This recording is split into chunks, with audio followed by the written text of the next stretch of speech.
নমস্কার সকল বন্ধুদের জানাই তিথিনিতাস ফুড লাইফে অনেক অনেক স্বাগত। তো আজকে আমি একটি নিয়ে এসেছি নতুন রেসিপিটি হলো চালতার আচার। তো কী করে আমি আচার বানাবো সেটা আমি আপনাদের সাথে সবটাই শেয়ার করব, আর আপনারা দেখতে থাকুন প্রথম থেকে শেষ পর্যন্ত রেসিপিটি। আশা করি আপনাদের ভালো লাগবে। তো চালতার আচার বানানোর জন্য নিয়ে নিয়েছি এখানে দুটো বড় সাইজের চালতা। তো এই চালতাগুলোকে ভালো করে ধুয়ে নিয়েছি। এবার আমি এগুলোকে খোসা ছাড়িয়ে লম্বা লম্বা করে কেটে নেব।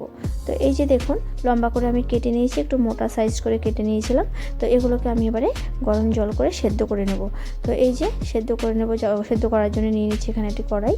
তো কড়াইটা আমি বসিয়ে দিয়েছি গ্যাসে। তো এখানে দিয়ে দিচ্ছি জল। তো যতটা চালতা সেই পরিমাণ বুঝে আমাকে জলটা দিতে হবে। আমি জল দিয়ে দিলাম। জলের উপরে এবারে দিয়ে দেবো নুন। এবারে জলটা প্রায় গরম হয়ে এসছে। এবারে গরম জলে দিয়ে দিচ্ছি নুন।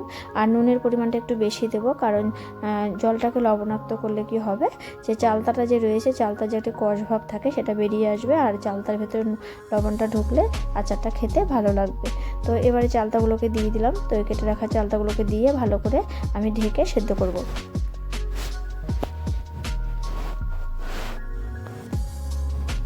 তো সবগুলো চালতা এরমভাবে আমি ঢেলে দিয়ে দিলাম। দিয়ে এগুলো একটু ঢাকা দিয়ে 10 মিনিটের মতো আমি সেদ্ধ করে নেব।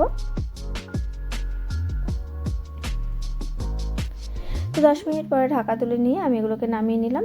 আর এই যে দেখুন সেদ্ধ করার পরে কালারটা একদম চেঞ্জ হয়ে গেছে।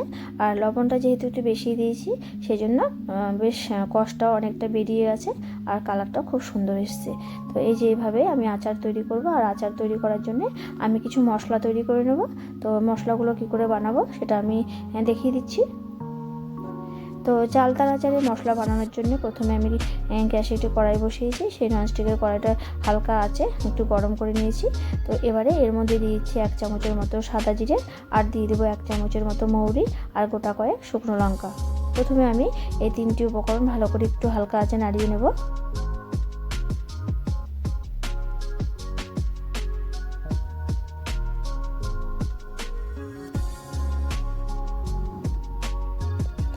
এবারে এভাবে নাড়াচাড়া করে নেওয়ার পরে কিছুক্ষণ সময় ভাজা করে নেব। আর এখানে আরও কিছুটা উপকরণ দেবো, সেটা হচ্ছে সর্ষে। তো প্রথমে সর্ষেটা আমি দিইনি এই কারণ সর্ষেটা যদি একটু বেশি ভাজা হয় তাহলে তেতো হয়ে যায়। তো প্রথমে আমি এইগুলোকে ভেজে নেব কিছুটা সময়। তারপর এগুলো যখন অর্ধেক ভাজা হয়ে আসবে তারপরে দিয়ে দেবো আমি সর্ষে। তো এবারে এগুলোর মধ্যে আমি মৌরিটা আর জিরেটাকে একটু ভালো করে ভেজে নিচ্ছি, কারণ এগুলো ভাজা হতে হয়তো একটু সময় লাগে। আর সর্ষেটা ভাজা হতে বেশি সময় লাগে না। গরম আছে, হালকা গরম আঁচ থাকলেই, মানে তাও আমার কাঠখোলাতে যদি আমি হালকা আঁচে দিই তাতে সর্ষেটা ভাজা হয়ে যায়। তো এবারে আমার এই গরম করে রাখা যে কড়াইটার মধ্যে আমি এগুলো দিয়েছি, সেই গ্যাসের ফ্লেমটা একদমই কমিয়ে দিয়েছি। তো তার মধ্যে আমি দিয়ে দিয়েছি এখানে সর্ষে। তো ওগুলো প্রায় ভাজা হয়ে গেছিলো, আগে মৌরি সাদা জিরে আর শুকনো লঙ্কাটা প্রায় ভাজা হয়ে গেছিলো। তারপরে আমি এখানে সর্ষেটা দিয়ে দিলাম 1.5 চামচের মতো। তো সর্ষেটা যতক্ষণ না ফুটবে, তো এভাবে সর্ষেগুলো যখন গরম আঁচে দেওয়া হয় তখন দেখবেন এরকমভাবে সর্ষেগুলো ফুটে ওঠে।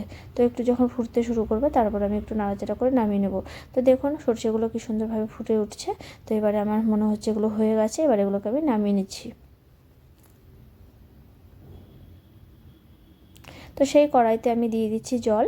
এবারে এখানে আমি আচার বানানোর জন্য প্রথমে জল দিয়ে দিলাম, দিয়ে এখানে চিনি দিয়ে দেবো। তো চিনি একটি শিরার মতো আমি বানিয়ে নেব। তো এখানে 2 কাপের মতো চিনি দিলাম। আপনারা যে যেমন মিষ্টি খেতে ভালোবাসেন আচারে সেরকমভাবে মিষ্টিটা দেবেন। তো আমার মনে হয় টক ঝাল মিষ্টি পুরোটাই যদি সমান সমান হয় তাহলে খেতে আচার ভীষণই ভালো লাগে। তো আমি সেজন্য 2 কাপ মতো চিনি দিয়েছি। চিনিটা ফুটে গেছে। এবার আমি জল ফুটে গেছে, এবার আমি দিয়ে দিচ্ছি এখানে সেদ্ধ করে রাখা চালতাগুলো। তো সেদ্ধ করে রাখা চালতাগুলো দিয়ে দেওয়ার পরে আমি একটু নাড়াচাড়া করে আরও কিছুটা সময় ঢেকে রান্না করব।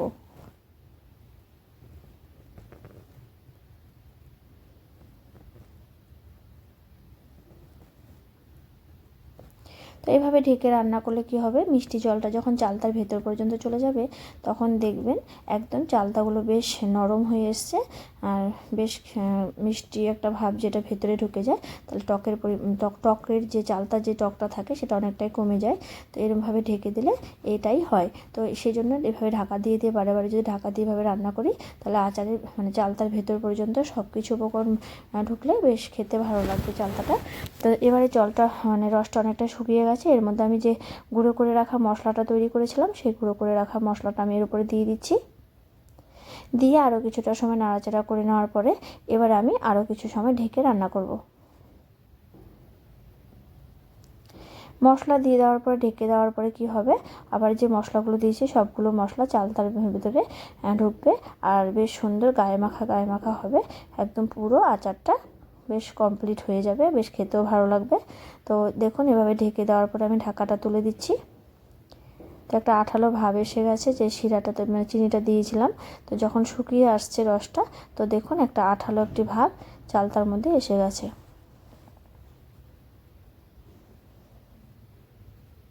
তো আরও কিছু সময় এভাবে আমি রান্না করব। এবারে এখানে আমি দেবো, যেহেতু মিষ্টি দিয়েছি, তো মিষ্টির মধ্যে একটু সামান্য নুন দিলে কি হবে, স্বাদটা বেড়ে যাবে। তো এখানে যে কোনো মিষ্টিতে আপনারা সামান্য নুন দেওয়ার পর দেখবেন স্বাদটা দ্বিগুণ বেড়ে যায়। তো আমি হাফ চামচের মতো নুন দিয়ে দিলাম এখানে।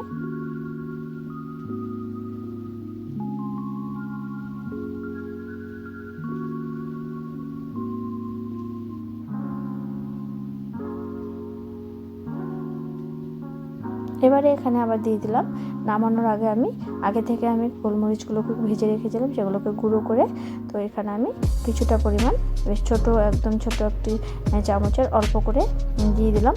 তো দেওয়ার পরে গোলমরিচের গুঁড়োটা দিলে কি হবে, একটু ঝাঁঝালো যে ভাবটা থাকে আচারে, সেই ঝাঁঝালো ভাবটা আসবে। আর এই যে দেখুন একদম শুকিয়ে গেছে, পুরো গা মাখা হয়ে গেছে। এবারে এরকমভাবেই আমি এগুলোকে নামিয়ে নেব।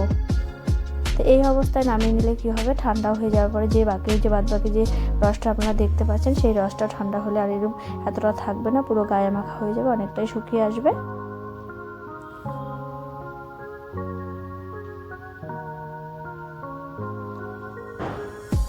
তো এই প্লেটের মধ্যে আমি নামিয়ে নিচ্ছি। এগুলো যখন ঠান্ডা হয়ে যাবে, তারপর আমি একটি কাচের জারে এগুলোকে ভরে রেখে দেবো।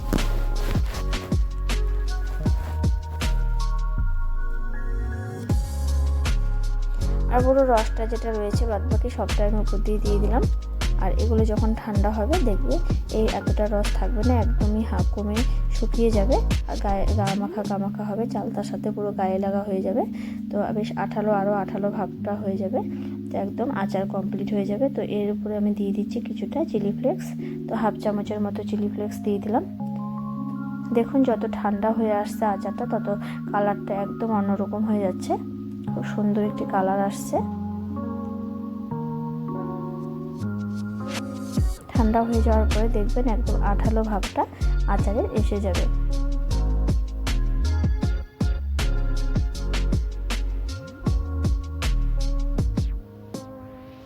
তো একদম সামনে থেকে আমি দেখিয়ে দিচ্ছি। এবারে আমি আচারগুলোকে একটি জারের মধ্যে ভরে রাখবো। তো এখানে এই যে এই কাচের বয়ামটা আমি নিয়ে নিলাম, নিয়ে অল্প অল্প করে আচারগুলোকে দিয়ে দিচ্ছি এর ভেতরে। তো আপনারা এরকমভাবে বানিয়ে খাবেন, আর এরকমভাবে বাড়িতে বানিয়ে কাচের বয়ামে রেখে অনেক দিন ধরে খেতে পারবেন। আর মাঝে মধ্যে একটু রোদে দিলে আচারটা ভালো থাকে আর অনেক দিন ধরে খাওয়া যাবে।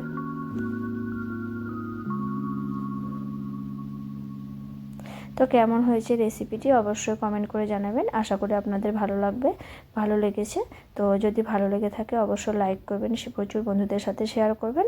আর আমার চ্যানেলে যদি নতুন হয়ে থাকেন তাহলে অবশ্যই আমার চ্যানেলটিকে সাবস্ক্রাইব করে আমার পাশে থাকবেন। আর পাশে থাকা যে বেল আইকনটি আছে অবশ্যই সেটাকে ক্লিক করবেন, আর নতুন রেসিপি আপনারা পেয়ে যাবেন। তো আমি আবার নতুন রেসিপি নিয়ে হাজির হয়ে যাব। তো থ্যাঙ্কস ফর ওয়াচিং, টাটা।